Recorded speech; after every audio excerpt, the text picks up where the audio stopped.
Europa Universalis 5 is an extremely detailed grand strategy game that allows players to directly interfere with the course of history over a span of 500 years. I'm a Crusader Kings player who is terrible at every single game I've ever played without fail. Sounds like a match made in heaven, right? Well, Paradox certainly thought so, as this video is indeed sponsored by them. Today, my goal is to show you what it would look like for a completely brand new player to pick up the game and figure out what on earth is going on. With one caveat, I'm going to try and fail as terribly and as quickly as I possibly can. My reasoning for this is twofold. First, if I'm purposely trying to fail, then when it inevitably happens, I'm doing a good job and nobody can yell at me in the comments. Second, failure is unironically a great way to learn things. When man first touched fire, he had failed to keep himself safe from pain, but he learned a valuable lesson not to do it ever again. If I can learn what not to do first, then maybe I'll be better off in the long run. Who knows? The main way that I am going to accomplish this goal is through maximizing the misery of my peasant class. In EU5, your nation is broken down into different estates. In the country that I picked, these included the crown, me, the nobility, the clergy, the burghers, the commoners, and the tribespeople. The commoners are by far our largest population and are going to be the easiest to upset, or so I thought. And don't worry, nothing ever goes wrong when you piss off over 400,000 people with ruthless and single-minded attention. Please check out the description to see where you can get EU5 today, and I hope you enjoy the video. I have no idea how this is going to go, and you shouldn't either. Haha, so let's just get into it. Which one of these would I like to make the most miserable? Frankly, I'm thinking Norway. It's the furthest north, and people tend to go a little crazy when there isn't sunlight, so maybe I'm already at a natural advantage there. I don't know. Politics also seems like the easiest way to make my population miserable. I mean, don't get me wrong, there's ways to do it via the economy and via expansion, but when it comes down to really harassing your people and your subjects, I think politics might be the best way to do it. So let's pick Norway, I suppose. Our independence must be had at all hazards. If the men of property will not support us, they must fall. We can support ourselves by the aid of that numerous and respectable class of the community, the men of no property. Weird that they decided to show me that quote. Feels like a terrible omen. It is with regret that I pronounce the fatal truth. Louis must die so that the country may live. Alright, now they're just straight up giving me a Robespierre quote? Okay, nearly 5 centuries of history are about to unfold before you. As the spirit of your nation, you have the power to choose how. Getting Hegelian in this bitch. You could conquer the world, develop your society into a flourishing utopia, or become an unrivaled economic power.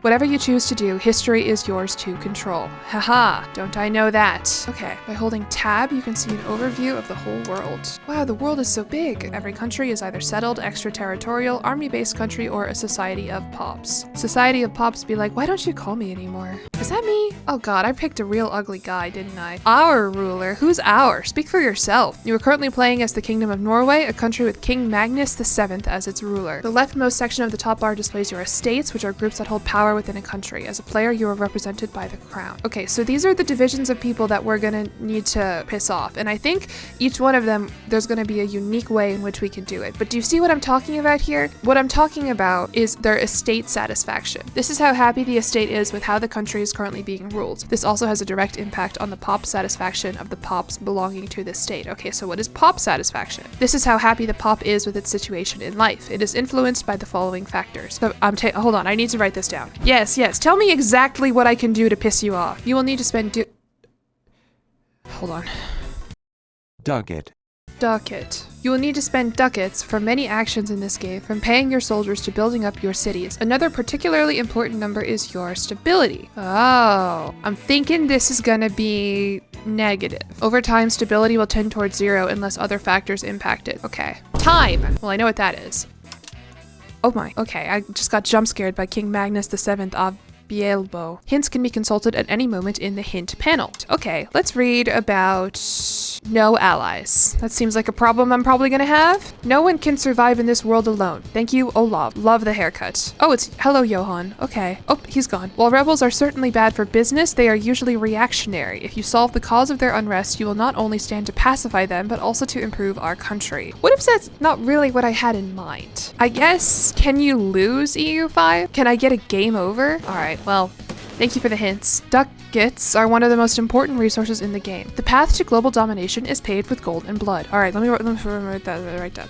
No, I'm just kidding. I'm gonna write that down. I already know that. Most of your finances are controlled from the balance panel, so let us have a close look at it. All right. Now, I do have a master's degree in marketing, which means I was in the same building as people who had a master's degree in accounting. I don't think that's going to help me out here. You can manipulate the different sliders in this panel to modify your monthly balance. Good news, you always love to see a positive slope. I didn't do that, but I'll take the credit for it. I am the king after all. That's kind of what we do. All right, and then as far as our expenses and stuff go, what's costing a lot of money? Cost of the court? It's like my food and stuff, right? We want that high. Army maintenance, I don't really give a crap about. Can I even make it less? Yeah, let me just put that down. Good news though, we are making hella money off the commoners, which is what I like to see. Burgers tax. We'll just pump that up too. Perfect. Income's going up. Gosh, I'm good at this. Minting. I don't think anything bad happens when you start printing more money. All right, game, what do you think? Are you gonna let me get away with that before we move on? Nope. It's gonna have me automate all the taxes. Ah, darn it. It was fun while it lasted, wasn't it? You can set the level of taxation by adjusting the tax sliders in the budget panel. Notice how their estate satisfaction drops the more you tax them. Yes, I did notice that. And I also noticed that my income went up to 4 ducats when it was at like 1 beforehand. I failed to see how this is a problem. All right, I guess we'll automate it. We'll be like, look, I'm done. Oh. Aside from taxes, another significant source of income is minting. You can freely mint to your heart's content to fix your budget. Well then, why aren't you letting me? But minting too much will create inflation. Who cares? Nothing bad ever happens when there's inflation. You can learn more about inflation in the inflation hint. All right, tell me about inflation. Here's Olav. He's in the Norwegian clergy. Oh, that's why he has that haircut. Okay, here's Johan though. Inflation is a slow and insidious killer. Sounds fun. Why won't you let me do it? There you go, Gabe. We minted some shiny ducats and immediately put it right back down. Now, wait. Okay, we're good. Ha ha ha ha. The other two most common sources of income are trade and food. You can learn about them whenever you feel prepared in their respective hints. Well, I feel prepared. Let's learn about them. Let's learn about trade. Hello, Johan. Trade is for wimps. Okay. Let's learn about food. An army marches on its stomach. These are good hints. Unpausing. Oh boy, okay. Let us unpause for a bit before looking at the expenses. Unpause and let a month go by to see the numbers update. I have a feeling the game isn't going to like the number update that's going to happen, but I will do as they ask. Oh, our chancellor report rivalry declared. Why? I'm not even harassing you, Kingdom of Scania. We're much stronger than them. Okay. They will be our eternal enemies. I'm okay being eternal enemies with someone much weaker than me. Sounds sick. Oh, okay. A month went by. You can see now that the numbers have updated and your estates are contributing their due taxes. Let us have a look at the expenses now. Okay, they're probably gonna look really good. Look at that number. Yeah, I think we're doing great. Honestly, might turn down diplomatic spending too. I'm not sure we need that. Our real ones won't need us to spend any money on them. The maintenance cost of your standing armies, navies, and active forts can become a significant hindrance to your balance. Yeah, I know. That's why I turned them way down. Reducing their maintenance during peacetime is a sensible idea. Thank you, game. I'm glad someone is speaking my language. Adjust the budget sliders to end up with a positive monthly balance. Oh, it's positive. How much money do I have right now? I have $277.54. Our main expense is the cost of the court, which honestly, we're making so much money, I'm okay putting that ish up. And that's going to increase our estate's power. You see how all this is in the red here? The crown estate is going to be having a great time this video, okay? I'll tell you that right now. Even though my guy's ugly as hell, and I don't like the way he looks at me, and oh, he's an embezzler. Was he already an embezzler, or did I do that? Wait, this guy's 21? That is a rough 21, King Magnus. I'm real sorry. At least I'm married, though, to Blanche de Dampierre. Hi, she's 16. Okay, what was I saying? Embezzlement, right. We have the crown. The crown has one reform, and it is harbor administration. That doesn't seem like that should be my focus. How about delicious dinners, sumptuous fabrics, purebred horses? I'm not seeing any of this. Autocracy. Yeah, we're gonna do autocracy, actually. Very cool. Hopefully the game's not gonna get mad that I did that. Nobility. What do we have with the nobility here? Land rights. Okay, and I cannot revoke this privilege because I do not have stability. I need to be stable in order to oppress the people effectively. This is a good lesson. Fortification licenses. One of the consequences of the feudal system was the proliferation of castles and forts built by the nobility as a means to increase their power and authority throughout the territory. I'm glad these tooltips seem to be on my side.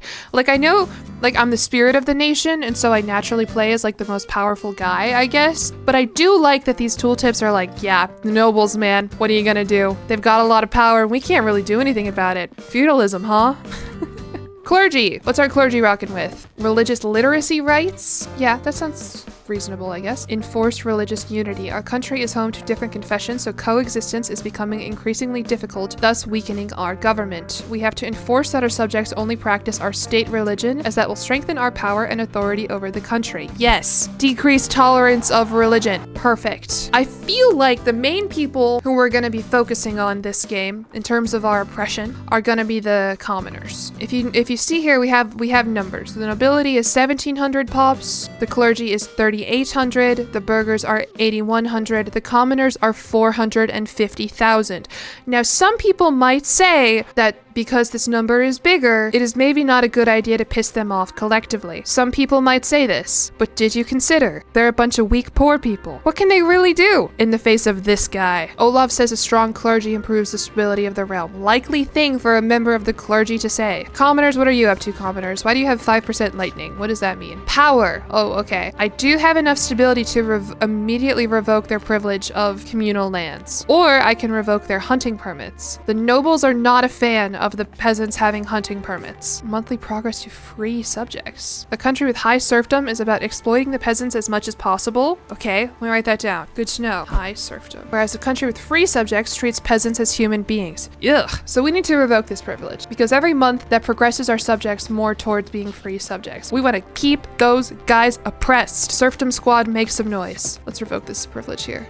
Get out of here. 40% estate satisfaction. Damn, I'm speedrunning this stuff. All right, bye-bye. Now what? Can I also revoke? No, I don't. I used up my stability to revoke their hunting permits. I guess that you can continue to enjoy communal lands. And then my tribes. Okay, well, the tribes don't really like us, which seems par for the course if we're role-playing as a power-hungry monarch. So let's think here. Honestly, I'm kind of not fucking with the clergy, if only because these guys keep giving me tips about how to make the clergy more powerful, and I kind of don't respect them and nor really want their input. The game really wants to teach me the rest of this stuff before I make all these decisions. But don't worry, guys. I know what I'm doing. Nothing bad is going to happen. The crown. Your crown power represents your ability to oppose the particular interests of your estate. So we need to pump that number up. Let's learn about crown power. A centralized state can punch well above its weight. I like what Johan is saying. Johan has good ideas. These nerds in the clergy are just like, yes, it will make trade better. No, man. I want to punch people. Recommended actions. Aha, this is good. Revoke privileges from our most powerful estates when we have high stability. Yeah, did that. Been there. But keep an eye on their estate satisfaction. I mean, I'm keeping an eye on it. I'm watching it go down. An angry estate might spell trouble in the horizon. Who cares? Next. Okay, privileges. Yeah, I know all about those. I already took some away. Revoking privileges will both anger and weaken the target estate, although that can be a costly endeavor that will likely ruin your stability. No king can rule alone. Well, good thing Magnus the Seventh has me. Me and him together. The most ambitious crossover that Paradox has ever seen. Good report, Chancellor. You keep that up. Alright, who do we want to be friends with? Honestly, maybe Sweden? Can I be friends with Sweden? Hey, that's me. Hello? We got too many damn King Magnuses up in Scandinavia, I guess. Don't tell me you got one over here, Republic of Veliki Novgorod. No, you've got Grand Prince Ivan. Yeah, why? He's cool. What does this mean, though? Got nice lips? Oh, silver tongue. This seems like a guy I might want to be friends with. Friendly actions. I will profess my trust in him. Ivan, I think you're doing a great job. Honestly, he has been convinced by our flattery. Yes. Next, what else we got here? Catholic Church. The very sad-looking Pope Benedictus XII Fournier. That's my guy right there. Another embezzler. All right. Hopefully he likes us. Birds of a feather, you know, and I'm not talking about Catholics. You can learn more about markets here. Johan, what do you have to tell me about markets? The invisible hand is a I didn't play this game for Adam Smith. Growing our markets is a fine thing. Conquering neighboring markets is even better. Okay, Johan, you're a little ahead of yourself here. I don't think we're gonna do any conquering. Not all locations are equal under the sun. Don't I know that? That's kind of why I picked Norway, remember? Because of the sun? Let us discuss one of the most important stats of a location: control. This seems like something I'm gonna need to have in hand if I am going to be making my peasants miserable. Recommended actions. Roads. Okay, it seems like roads are gonna be really freaking important. I'll add that to my list. Peasants will promote much faster in locations with high control. Do I want my peasants to have upward mobility? I would think reducing it keeps them complacent. Much to think about. Yeah, we'll build a road from Oslo. I was gonna do that anyway, dude. Let's build one to Steinkjer. Sounds good. Perfect. Did I do it? We cannot afford it as it is $1,300. Okay. Haha, never mind. Where's all my money? The game is not going to let me progress until I build a road and I don't have any money. Notice it will cost you ducats. Yeah, I see that. I see that game. Think this is like inflation maybe? Probably not. Surely not. We'll just go ahead and skip that lesson. The road is now under construction. No, it's not. All road, really rubbing it in here, game. Because right now, no roads lead to Oslo. Before we finish, oh my god, we're almost done? Oh wait, I am building stuff. I guess I did successfully build a gravel road to Steinkjer and a gravel road to Snesa. All right, so I guess some roads do lead to Oslo. And that has been EU5. Nah, I'm just kidding. We got a lot more work to do. Okay, it wants me to pin a country to the outliner. How about my good pal Ivan? There, now I can keep an eye on him. Nicely done. Thank you. We're almost at the end of this introduction. To help you focus on the part of the game you are most interested in, we've automated some features according to the playstyle you picked. So right now, production methods are automated, and that is all. Okay. Oh my god, I'm scared. I like when the game holds my hand. It's nice. Okay, I'm sorry. Thus far, it's just been following Direction Simulator, and forgive me, I think that's fun. We are now at the end of the basic walkthrough. We advise you to proceed by embarking on a mission path of your choosing. Uh-oh, I don't think any of the mission paths are gonna be like, make peasants miserable, force peasants to rebel, so, uh-oh. Good luck and may your nation prosper through the tides of time. Okay, hello people, hello pops, hello to my pops. They're not happy with me, but they're also not able to read. Haha, what is this? Access to goods. Okay, their needs are met pretty well though. Perhaps that's where our oppression will start, is reducing their access to needs, because most of this looks pretty good. The satisfaction of your pops depends on various factors. When the satisfaction of a pop drops too low, they will seek to support a rebellion. There are various types of rebel movements. For instance, pops of another culture or religion will attempt a revolt, while an unhappy estate will try to start a civil war. They say all happy estates are alike, but each unhappy estate is unhappy in its own way. Perhaps I can get so many different kinds of unhappy pops that they don't band together and instead fight with one another. Is that possible? Learn more about rebels in the Rebels hint. Johan, you got anything cool to say about rebels? They may look tough, but with common folk, the bark is usually worse than the bite. I know Johan is on my side when I need him to be. Thanks, buddy. That's exactly what I needed to hear. Okay, characters. Ooh, fun. Oh, these are all the knuckleheads giving me tips. Here's Johan. He is a noble. Oh, that's why he's so bloodthirsty. Okay. Well, good thing the nobles are going to be on my side. Characters may develop specific traits and make them better at a specific task. Johan, you got any traits? Our ruler's first cousin. That's good. Anybody got any traits? Lars is our mercenary. Lars is Ironside. Oh, what is that actually, Gunner? What does this mean? Inspirational leader. This general is an inspirational leader. Troops commanded by this leader will be quicker to regain morale in the face of defeat. I love that for you, Gunner. And I love your mustache. Gunner is a Norwegian commoner though. Ugh. Hopefully you're not too inspiring of a leader, am I right? But the most important character by far will be your ruler. Yeah, I know. I'm just not very happy about it. This is my ruler, my most important character. In this overview, you can also see your consort, heir, and regent if you have any of those roles. Okay, so this is my consort. A 16-year-old adult. Well, who the hell is this? She's Swedish. Why do I have a Swedish younger sister? Why am I Swedish? I thought I picked Norway. Wait a second. Do I own both? Huh, what do you know? I am the king of Sweden and the king of Norway. Okay, so this is the heir. She already has a kid. Ooh, kind of looks like a Grogu. Let us discuss one of the most powerful tools you have to rule your country, your cabinet. Can I add Johan to my cabinet? Yes, I can. I like what that guy has to say. Welcome in, Johan. Your job is... never mind, I can't afford to pay you. Whoops. Again, where did all my freaking money go? Laws. Ooh, this is gonna be big. This is why I picked politics. Look at all of this. So let's pick a good one here. How about socioeconomic laws? Education of the masses. My policy is uneducated masses. as that will increase my monthly progress towards serfdom. It will make my nobles happier, but it'll also make my clergy happy. What good would reading and writing do to those whose sole purpose is to tend crops? Amen. The masses are best left unaware of the dangerous ideas that inhabit many books. True. All right, so I do have negative stability now. My pop join rebels thresholds is high, but my pop leave threshold is also high. This is what I'm talking about before. Every unhappy estate is unhappy in its own way. I don't think they're gonna work together. I could be wrong. Maybe they'll all do their own little rebellion on their own, but we'll see. Laws can be changed at any time, but it is usually wiser to wait for a parliament session. Do I even have one of those? That doesn't seem like something an autocracy would have. A country can call its estates into a session of parliament. Oh,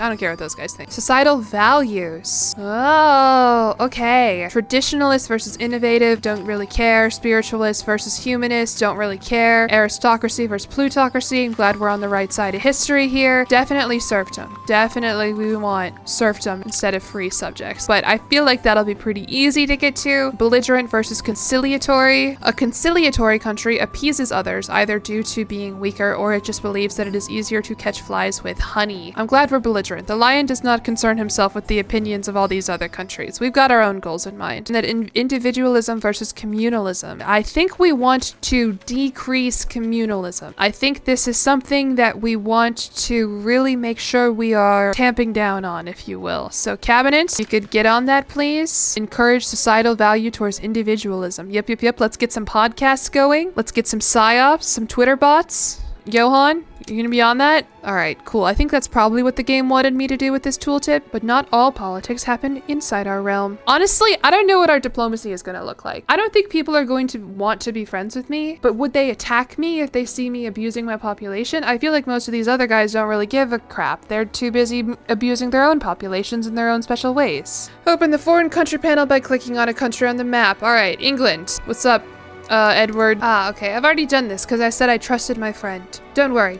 I think that is the full extent of foreign diplomacy, is just putting your hand on some guy's shoulder, looking him in the eye and saying, bro, I believe in you. I think you're doing a good job with what you're doing.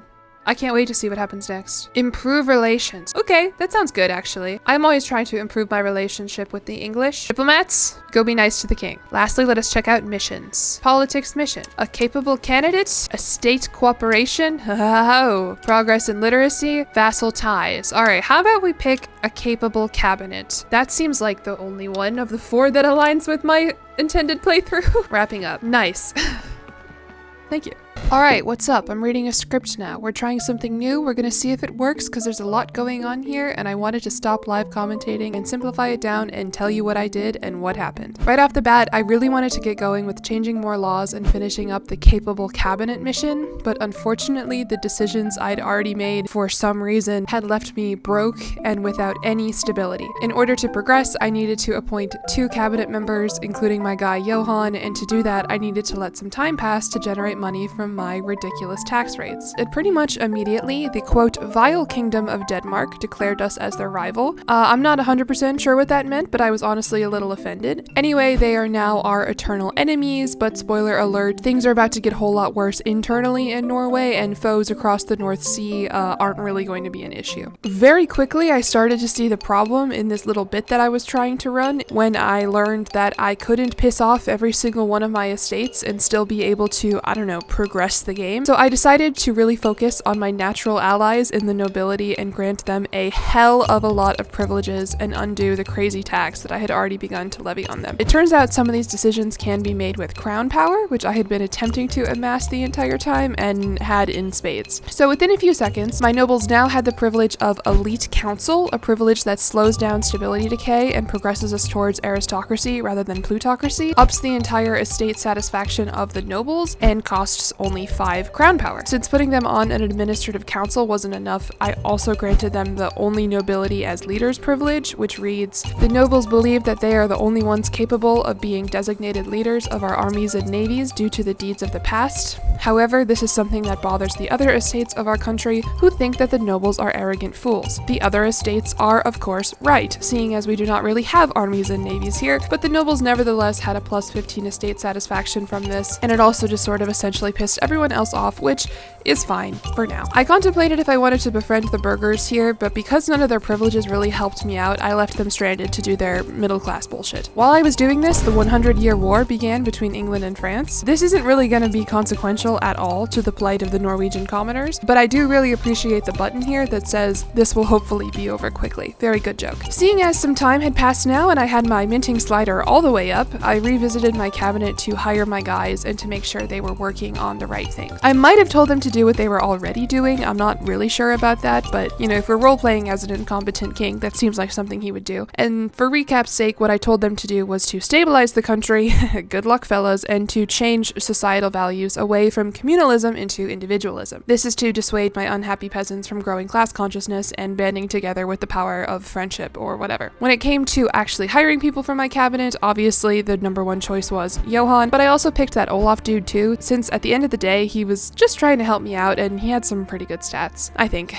I really don't know. If I ever say anything definitively here, you can just go ahead and assume that it is 100% a guess. Anyway, this depleted the entire ducat supply of the Norwegian crown, and so I let the game run for a little while longer. While this was happening, I noticed here that despite literally every single choice I had made since booting up this game, the estate satisfaction decay rate of every single one of my estates was down, except for among the commoners. Granted, they were still unhappy, but they had a positive monthly change. While I was puzzling over this, as to how this had possibly happened when literally I gave myself one goal that honestly should have been really easy to achieve, the game told me I had gained the cores of Varanger and Kirkenes and said, quote, "We shall defend them to the last drop of peasant blood," which reminded me that ultimately me and the devs are on the same page vis-a-vis the relative importance of the upper class. So with this reminder of who I really should be worrying about, rich people, I decreased their taxes again and told the idiots at the mints to stop printing so much money because turns out some bad things might happen. Not sure why they were doing that. Anyway, back to my commoners. When I check out the estates panel, what looks like is making them happy is their access to certain goods. I decided I needed to start restricting this and opened up the trade and economy panel, which, full disclosure, I have absolutely no idea how to navigate or adjust. The game was automating a few of the markets in Oslo though, so I just went ahead and stopped that in case it could potentially cut off the commoner's supply there at the expense of the greater economic prosperity of Norway. I then got distracted looking at all of the different trade goods. One of them in particular caught my eye. Elephants, a raw good that we are severely lacking up in the fjords.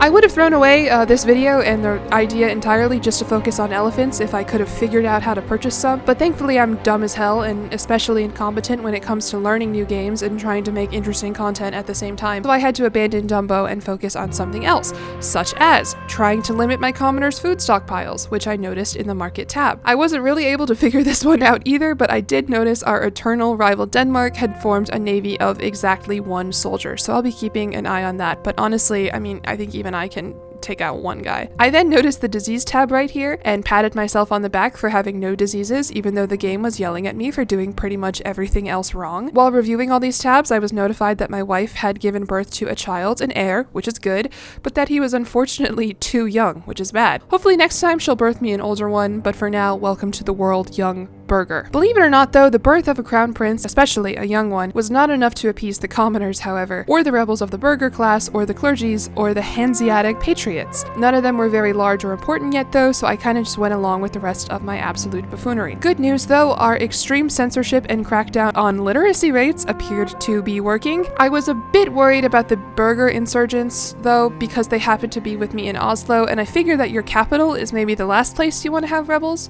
This prompted me to open up the military tab and try to rally up some soldiers. I don't know if you guys remember this, but one of my first actions was pretty much cutting the funding for anything related to the military, and my second action involved pissing off the people who would then be making up the military. Nevertheless, I was extremely confused why I could not raise any soldiers and apparently only had 44 men at my disposal. I finally made an actual decision and game move though and built up a sergeantry in Oslo to try and get that number to at least 45. Feeling a bit lost, I decided to return to the mission tree, seeing as I had already given myself 2 capable and loyal cabinet members and assigned them work to do, I was ready to progress on. One of the tasks was to create the head of the cabinet, and I knew just the guy for the job. Unfortunately, I was broke again, and while waiting for a tiny bit of time to pass to bribe Johan into becoming the head of my cabinet, we suddenly had an influenza outbreak in Oslo, which was absolutely sick. My steward alerted me then that we had taken a loan from the estates. Now, I did not tell him to do this, but I figured I had it automated and that they knew what they were doing. Plus, the cool thing about loans is you don't need to worry about them in the moment if, say, a flu is ravaging your capital. Instead of dealing with said flu, however, I then got distracted again by one of the alerts at the top of my screen that calls my ruler incompetent due to his, quote, remarkably low ability. Not that I don't agree, I'm not a fan of this guy at all, but I was a little annoyed the game had given me a problem like this without an obvious solution. I mean, I suppose I was working on it a little bit, though, seeing as the end result of most peasant civil wars isn't to let the guy who caused all their unrest back onto the throne,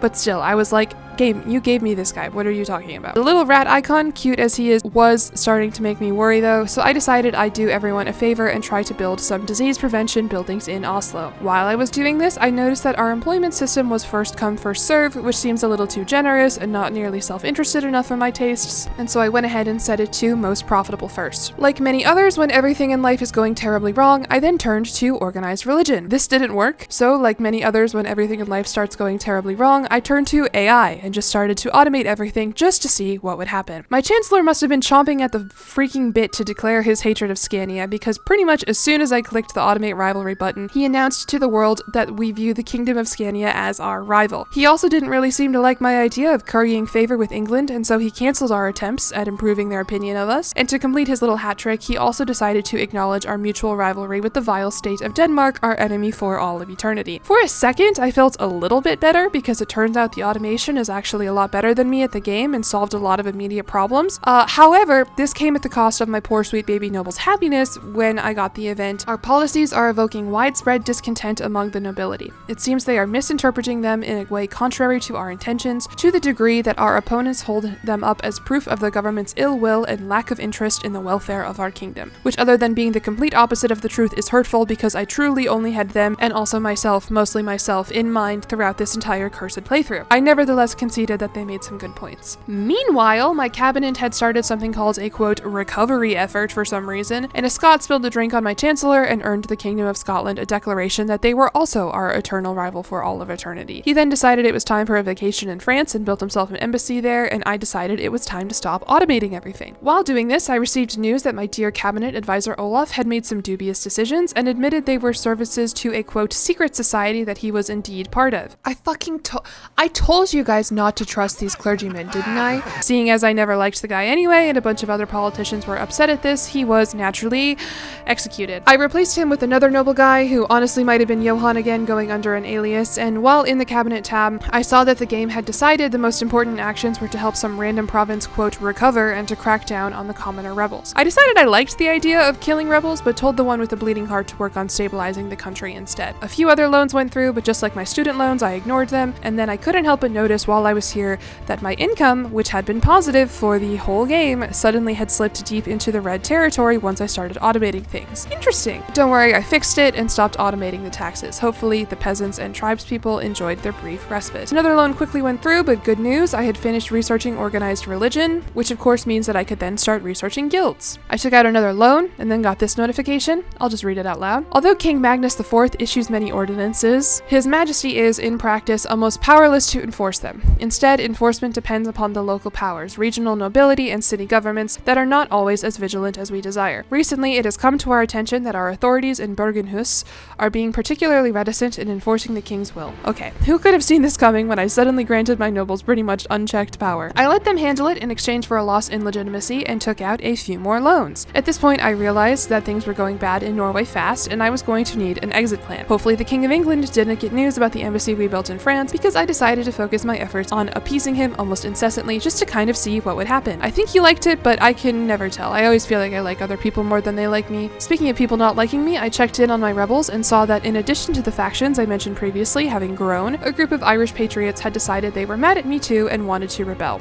Awesome, thanks guys. One of Norway's most powerful families then let me know that they had amassed a large amount of debt, which is super cringe if you ask me, and asked King Magnus for help since they had always been loyal to the royal family before. Seeing as we had money to go around from our approximately approximately 18,000 loans, we granted them aid and strengthened our relationship with the nobles once more. We finished learning about guilds and then were told by our stupid chancellor that our son was gallant. This unfortunately alerted me that my son looked like a little bitch, which kind of ruined my day, honestly, since as the spirit of the nation, he was probably going to be my next vessel or whatever, and I was really hoping he'd take after his mother instead of his stupid chud father. Quote, despite being a child, this child is the epitome of chivalry. Brave, stylish, polite, and attentive, they will surely be deserving of many poems and stories once they grow up. Personally, I wouldn't want someone to say that about my kid, but I digress. At least he gets bonuses in his military and diplomatic education. Perhaps because my son was so stylish or whatever at the big age of 3 years old, I was now able to convene the parliament I said earlier I didn't care about. This sounded good to me, so I called it with the hopes of building more roads, since my stupid list that I made earlier had roads underlined like 3 times at the top, and even though I forgot exactly why they were so important, it seemed like a good call. For some reason, the estates didn't really want to do what I asked, unfortunately. The Renaissance started, which was good, but my parliament failed, which was bad, because it actually ended up losing me more fucking stability.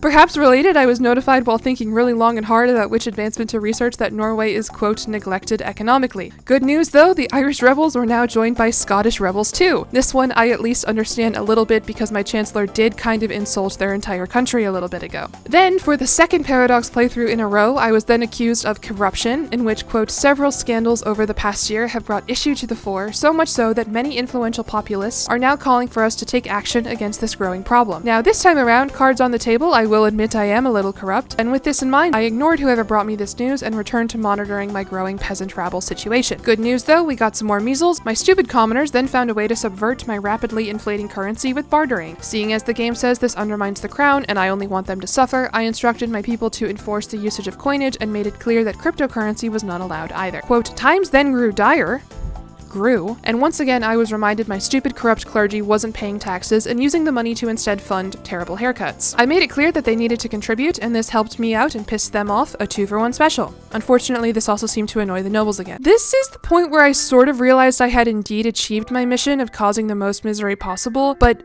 on myself rather than my population. My pops were doing great, mostly outside of their dire economic situation, illiteracy, and disease. It was me who was suffering. Me who thought this would be a good way to learn the game. Me who was being paid by Paradox to show this playthrough on a public forum. What on earth was I thinking, you guys, trying to learn the game by failing the game? Why didn't I just try to do a normal playthrough and just try and make stupid jokes in the process? I set a goal to fail and I somehow managed a way to fail doing even that. Was I successful? Was it worth it? Did you enjoy this? I don't know. I know EU5 playthroughs generally go on for a while. I was live for about 4 hours, and guys, I haven't felt this stupid in a long time. Anyway, I eventually hit bankruptcy, and I decided to call it there.